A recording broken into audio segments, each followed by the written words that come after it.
Warning, warning. This is a global ice out. Testing the right speaker. Right. Testing the left speaker. Left. Sound successfully recovered.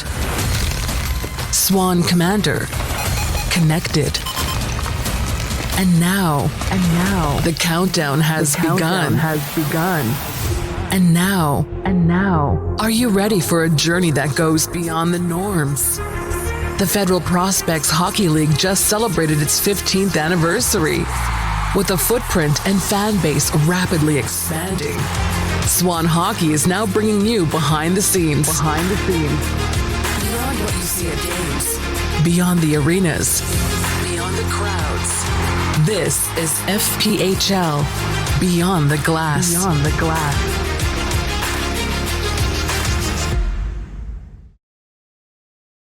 What's going on, everyone? Welcome back to another episode of FPHL Beyond the Glass. I'm your host, Eric Swanick, Swan Commander on social media. This is the official podcast of the Federal Prospects Hockey League. And this week, we are being joined by Chad Bailey, the head coach of the Baton Rouge Zydeco. They had a massive win, 6-3 this weekend over the Athens Rock Lobsters. We're going to catch up with Chad, and then we're going to do our proof of attendance token code. What's going on, Chad? Welcome to the podcast. How are you? I'm good. Thanks for having me on. Yeah, thanks for coming on. Great to finally catch up with you. Coming off of the big Team USA gold medal win. You went to school with Connor Hellebuck. Oh, that's where we're starting with this. Yeah, let's start there. Yeah, he was a senior. I was a junior. Super happy for him. It's a guy who's put in a lot of work to get where he's at, and it's awesome to see somebody that you knew growing up and how it panned out for him in the end. And not even the end. Like, he's still got a long way to go, but a couple Vezinas, couple more trophies to try and win, and hopefully he gets the big one. Yeah, for sure. So.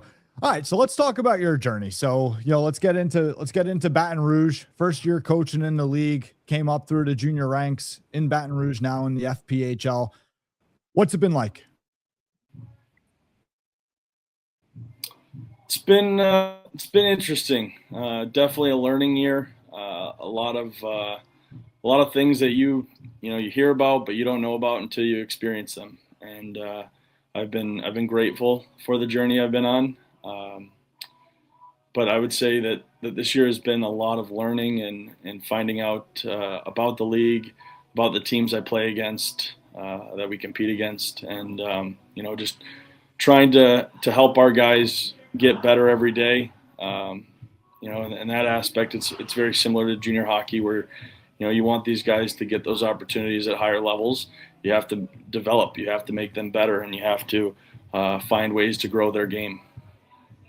Yeah, absolutely. Now you took the job late, right? So you came into this, late this season, had to, finish assembling a team, get everybody on the same page, inject your own type of style and culture into it and everything. Obviously I know, not the, big picture result that maybe, everybody desired so far this year, but you guys have a special group there. You have a special group of players.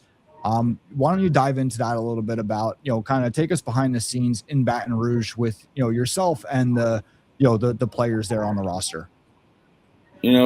Coming into the year, it was high hopes of, we're going to compete for a division, we're going to compete for a championship, and things didn't pan out that way. And it's the group that we have that has made it what it is.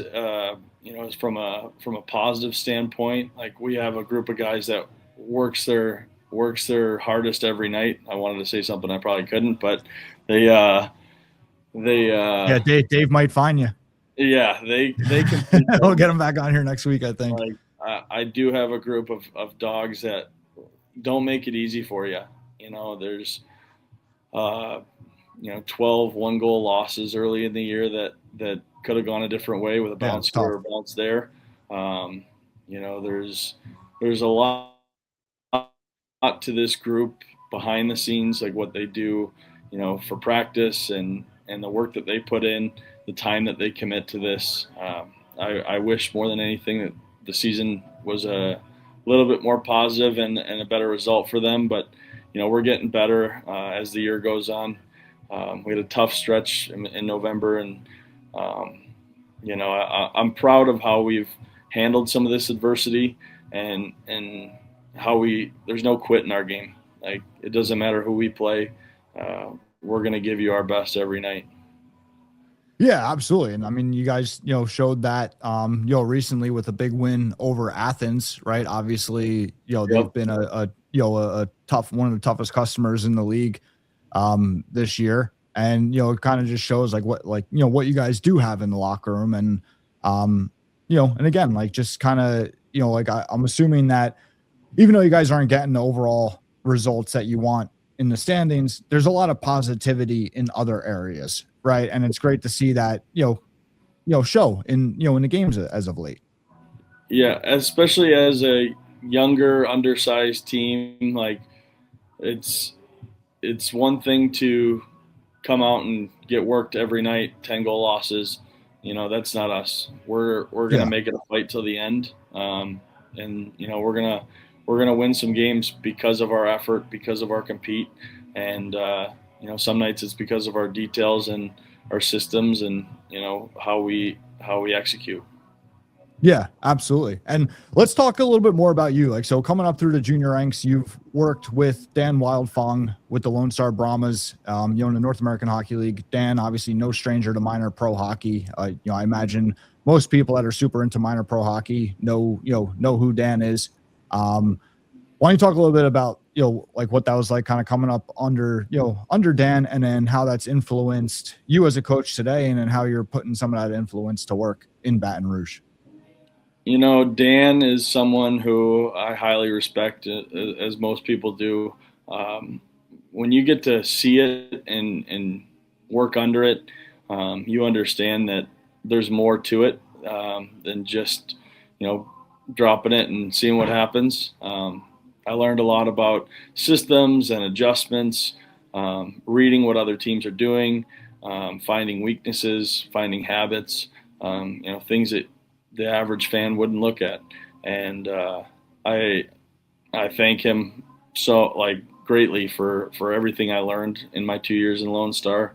It was fun to win, but it was also fun to learn and to gain that experience that is invaluable to a coach. When you get a guy like that has been around the block, and he's got 700, almost 800 null wins. He had a success in the CHL as well. That's a guy I can call anytime if I got a question, or if I need something new. He's always got something. There's a saying, you can't reinvent the wheel, but then there's Dan Wildfong who will find a way to tweak it. Yeah. No, he's obviously had a ton of success, and he's done stuff with the Dallas Stars as well, right? For their rookie camps or whatnot after the drafts. Correct. Right, in the NHL. That was a cool thing for Lone Star too. Is when Stars were hurt, they'd send out some Brahma guys to go skate with them and get them back healthy, and give them some touches as well. Oh, that's cool. Yeah. I loved my time in Dallas. I'm a big fan of the South. I grew up in Michigan, but I don't mind not losing power because of winter storms. And that was us yesterday. Nothing you'd know about, but it's good to be down south and in some warmer weather for sure. Yeah, no, absolutely. Yeah, the snow gets. I used to love the snow when I was younger. Now I'm like, all right, enough. Yeah, that's how I was when I was 21 years old. I was like, I got to get out of the snow here. Yeah, no, for sure. Do you want to let some of the fans in on maybe a couple of examples without giving too much away? Some of the stuff that you mentioned that that the common fan won't see, that you're looking for as a coach in terms of making those adjustments, and maybe how maybe a couple of adjustments you made against Athens, recently. I don't want to give away too many secrets, but I'm looking to see how they break out pucks, what we can do on our forecheck to make life a little bit harder on them. The transition game, I thought in the neutral zone on Saturday night, we made an adjustment that really benefited us. I'm looking at how teams are forechecking. Are they sending one? Are they sending two? Are they coming down walls? Are they coming down the dots? Are they crowding the middle? Yeah. You know, a lot of those things are things I'm looking for when deciding, you know, what breakouts we're doing, how we're going to come up the ice, how we're going to create turnovers, how we're going to create chaos for other teams and make life a little bit harder on them.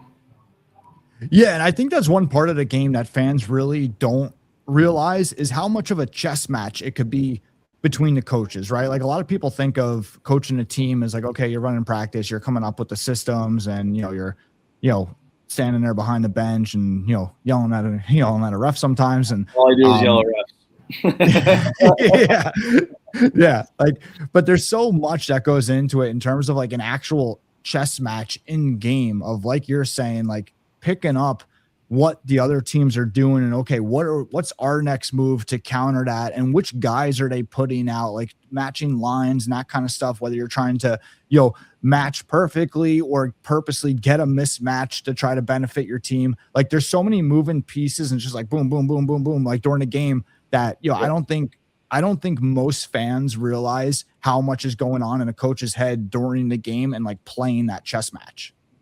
Yeah, and you're constantly having to read. Like our a big thing we talk about for our guys is making reads, and it's knowing what option A, B, and C are. If option A and option B are covered, like you're out from there. And at the end of the day, it comes down to execution and being able to make those reads. And the quicker you read, the quicker you're able to play. And I tell my guys all the time, like, we want to play fast. You got to use your eyes. You got to play with your eyes. And it starts with scanning before you get the puck. Like before this call, you and I were talking about the 95% of the time when the puck's not on your stick. What are you doing? Are you scanning? Are you looking around, or are you just so puck focused and worried about where that's at that you lose sight of where your check is, or where you're at on the ice? Because I think a lot of young players or players that haven't been coached to do that, they like to. I'm the right wing. I got to be in my right wing spot, and this is where I stand. And then sometimes it's about making reads and picking up numbers, or doing a job and communicating a switch. So a lot of those things are things that we talk about as a group that have really helped us grow this year and clean up our D zone and clean up our tracking. But being a first year team, not a first year team, but a team under these types of systems and details, year one is you're going to go through some growing pains and you're going to experience some tough losses, but we're building for the future here. And a lot of these guys have gotten so much better in their habits away from the puck that it's hard not to see success coming in the near future. And like Saturday night, like that was success of a lot of micro details being done perfectly. Yeah. I mean, it may have been one of the biggest upsets of the year. First time Baton Rouge has beaten Athens. Yeah, it's awesome. I mean, and I love that you talk about like play away from the puck and that, you're playing, again, 95% of the game without the puck. Like that's another thing, like just like the coaches that I think that that fans may not realize about the players is how much, like how mental the game is. Cause to your point, you're playing the bulk of the game without the puck on your stick. Right. So it's like, what are you doing when you don't have the puck? Like I talk to the younger guys all the time and it's like, hey, if you can't play without the puck, we have a problem. Right. So it's about, like you're saying, the reads and all that. And yeah, everybody has their position. And it's, again, I love that you mentioned, about positioning, because on the junior hockey podcast, I was talking with a coach, and we were kind of talking about positionless hockey, like where kind of like, all right, everybody has their position, but at the end of the day, you have to be able to read and play, play the game, I love that you mentioned that. Hockey. What is that? I said, I love positionless hockey. I think it's the way I like to play. It's our style. It puts yourself in more positive number situations than negative. As long as you're making the right reads and reading the right numbers, you should be putting yourself and your team in a really good spot to, shut down guys that, like to play individualistic games, or not read numbers. And what do you like better? Obviously it's different, but like from being a player to now coming, as a coach, what's your appreciation for what do you like better? Do you like being the puppeteer behind a bench or whatever, pulling the strings and playing that chess match, or like, how does that compare for you in terms of as a guy who wasn't as a coach? As a guy who wasn't a very good player, didn't play at a very high level, I would say I like being a coach more. Do I still love jumping in a drill here and there in practice and showing that I can still play? Absolutely. I'll be the first one to show an example of what I'm looking for or what I want done. But no, I love being a coach. I think it was what I was meant to do. This is year 10 of doing this, and I couldn't pick a better occupation. Yeah. No, it's definitely a fun one. And like I said, it's like, again, so many people don't realize that whole element that comes to coaching and playing that chess match. And, it really is like you're a player just in a different position, and, a lot falls on your shoulders. It does. And, the weight has been heavy this year. I don't have an assistant coach, so it's just me. And there's a lot to that, but I got a really good leadership group here that has been here before.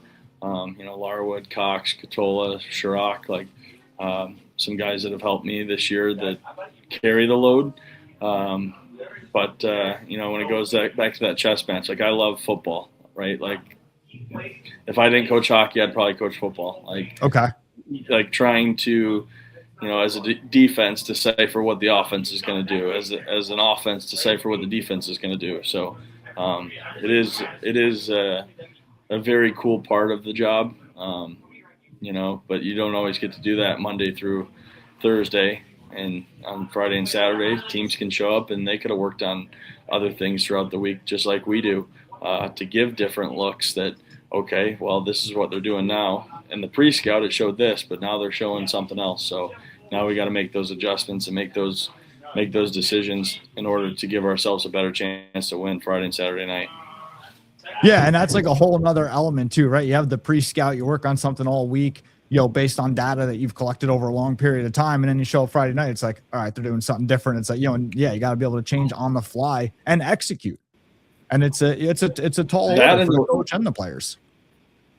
That and the week's quick. You don't get to touch on everything you want to touch on. So sometimes it's, something that you haven't done in a month or 2 months. Or Saturday night, we implemented something in the first intermission that we hadn't worked on all year.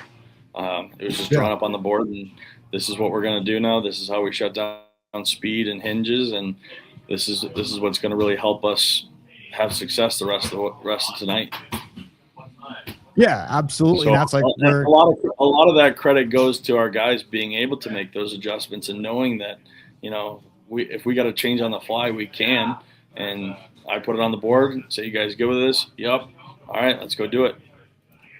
Yeah, absolutely. And that's what I was just going to say, that's where it comes into being a professional, right? Whether it's the player or the coach, being able to make, get those very hard situations, accomplished, right? Being able to say okay, we haven't worked on this all year, but here's what we got to do. And we're professionals. We got to get it done. Correct. And to have the right guys that can make that adjustment is something that you have to prepare for, and talk about. It's not that we haven't made other adjustments throughout the year, but having the guys open-minded enough to be okay, we haven't had any reps on this in practice. Yeah. But if this is what we're supposed to do and we read numbers, we're going to put ourselves in a good chance of doing this successfully. Yeah, absolutely. And kind of like what, another thing that you and I were speaking about before this, details, right? Being able to just execute details, right? Kind of one detail at a time. It's all right, here's the overall play, but hey, you got to do this. You got to do this. There's a lot of intangible details that take no talent. That, as long as you're bought into those details, when it comes to X's and O's, those details are the same. It's just a matter of your route, or, are you F1, F2, F3, D1, D2?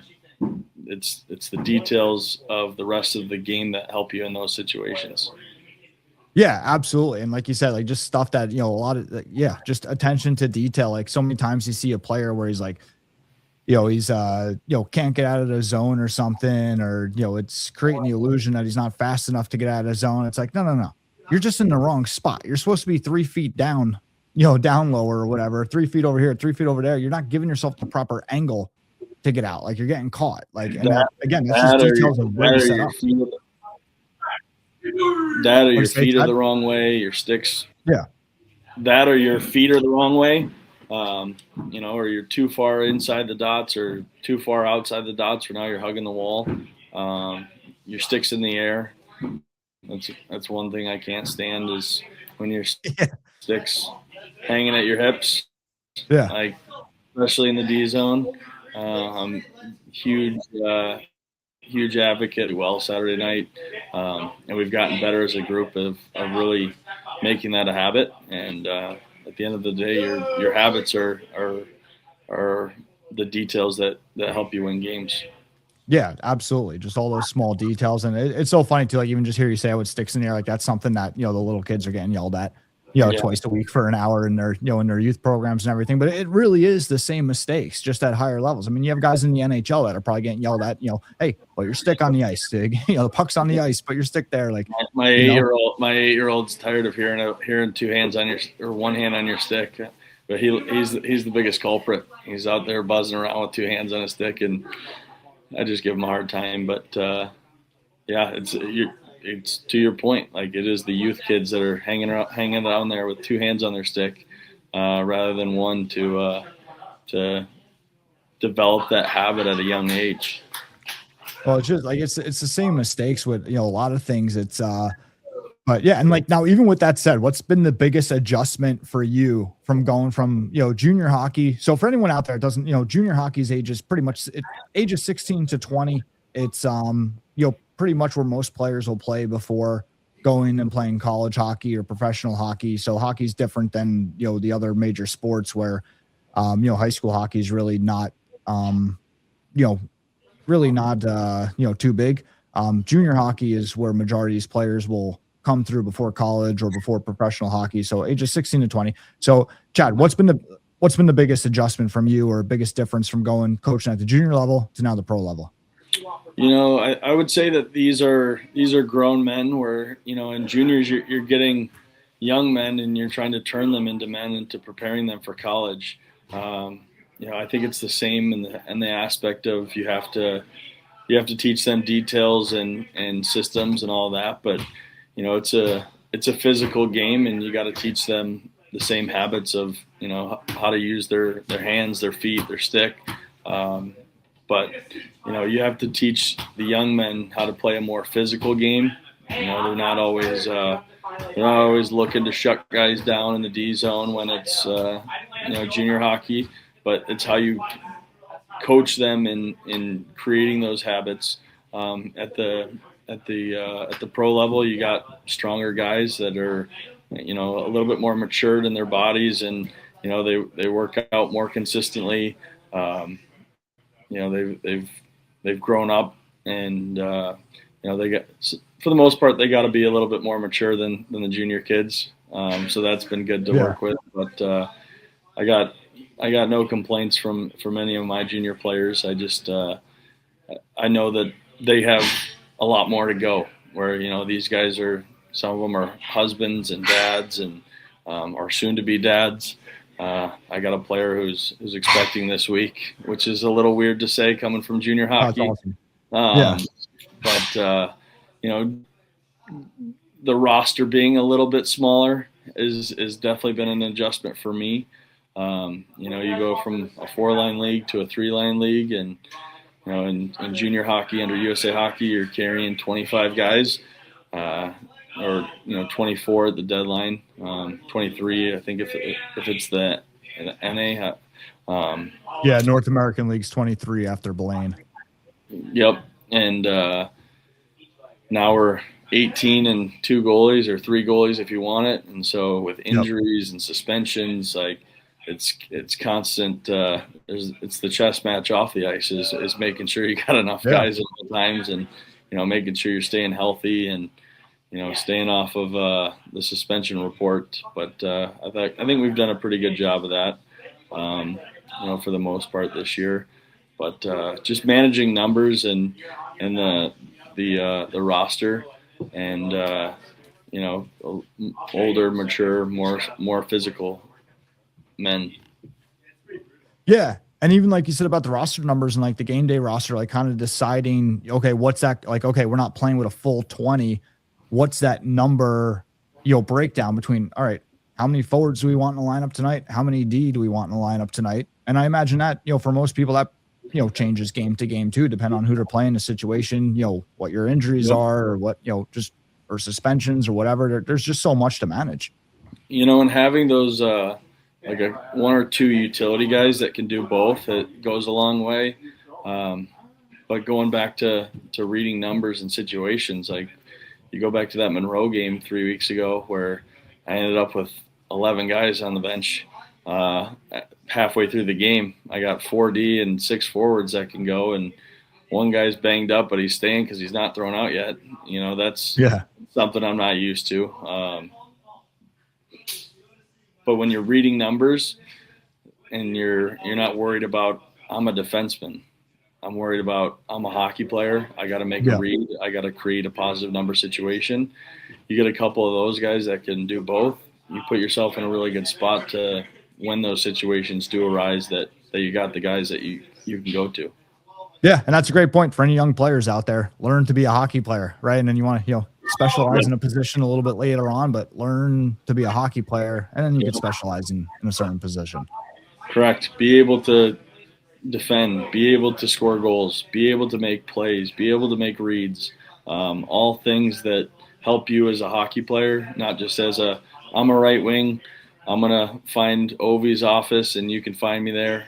It's not like that for most players. So you have to be able to adjust, and you have to be able to play a lot of different spots all over the ice. Yeah, exactly. You can't be like, oh, I'm a right wing, now I'm playing center, I have no clue what to do. Exactly.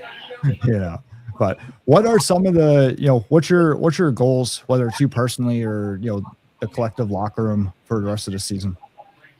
For me personally, I want to keep growing. I want to keep climbing, and just learn more and more every year. Learn about the leagues, learn about the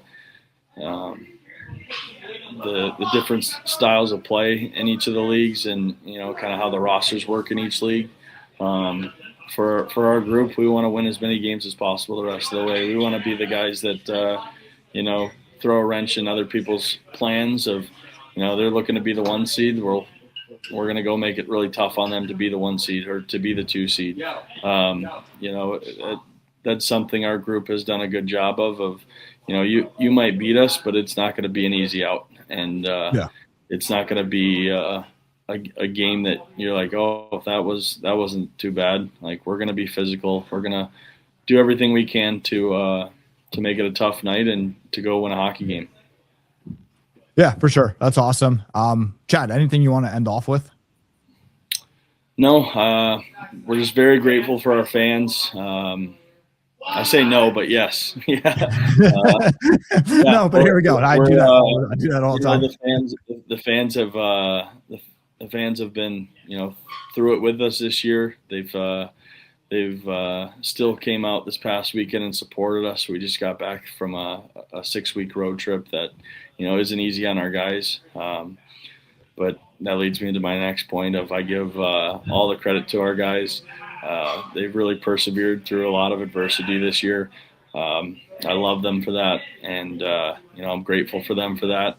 But we're building for the future here, and we want to keep growing and making Baton Rouge a really, really good place to play. The town is awesome. You got LSU there.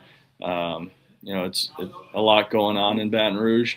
We want to make sure that hockey is, LSU football, Baton Rouge Zydeco. It's pretty tough competition, but we want to keep growing hockey down here, and making it something that young kids want to do, and have a chance at as well. For sure. That's awesome. Well, Chad, thank you very much for doing this. Really appreciate it.